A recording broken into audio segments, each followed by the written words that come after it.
વડોદરા મનપાની સ્થાયી સમિતિની બેઠક યોજાઈ 10 જેટલા કાર્યોને મંજૂરી આપવામાં આવી। શિવરાત્રીને લઈને શિવજીની યાત્રાને મંજૂરી આપવામાં આવી છે। સુસાગર ખાતે સર્વેશ્વર મહાદેવની મહાઆરતી ઉતારવામાં આવશે। મનપા તરફથી કેટલીક વ્યવસ્થાઓ કરવામાં આવી છે। આજે સ્થાયીમાં 10 પ્રપોઝલ મૂકવામાં આવી હતી। આમાંથી 5 સબસેક્શનસીના કામ હતા। પશ્ચિમ ઝોનમાં જેપી રોડ, અકોટા રોડ પર આદિત્ય ઇમેજિંગ સેન્ટર પાસે અટલાદરા સુએજ ટ્રીટમેન્ટ પ્લાન્ટમાં જતી મુખ્ય નળિકામાં જે ભંગાણ પડ્યું તેની દુરસ્તી કરી છે। વોર્ડ નંબર 2 ના ઓજી વિસ્તાર સમાસાદી રોતરા દોમાર એપીએસ પાસે ડ્રેન લાઇનમાં પડેલ ભંગાણ રિપેર કર્યું છે।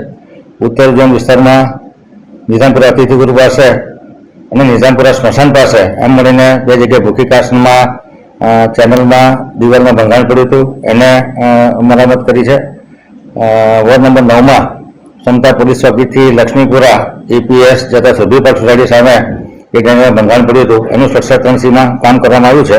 અને વોર્ડ નંબર 11 માં મણિયા સર્કલથી વાસણા તરફ જતા રસ્તે બીનાનગર તથા ધ્રુવ એવન્યુ પાસે હયાત ડ્રેન લાઇનમાં ભંગાણ પડ્યું હતું। આમાં ટોટલ 5 કામને જે સ્ટ્રક્ચર કરવામાં આવ્યા હતા તેને જાણમાં લેવામાં આવ્યા છે।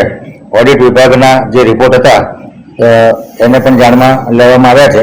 રીસ વિભાગ દ્વારા 27,50,825 ના ખર્ચ મર્યાદામાં જે પેપર ખરીદવાના છે, પ્રિન્ટિંગની કામગીરી માટે વિવિધ પ્રકારના પેપરો ખરીદવાની દરખાસ્તો તેને મંજૂર કરવામાં આવી છે।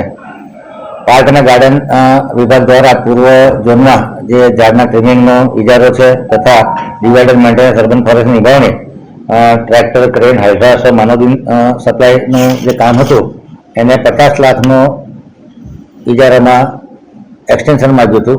આ નાણાકીય મર્યાદા 50 લાખની વધારવામાં આવી છે।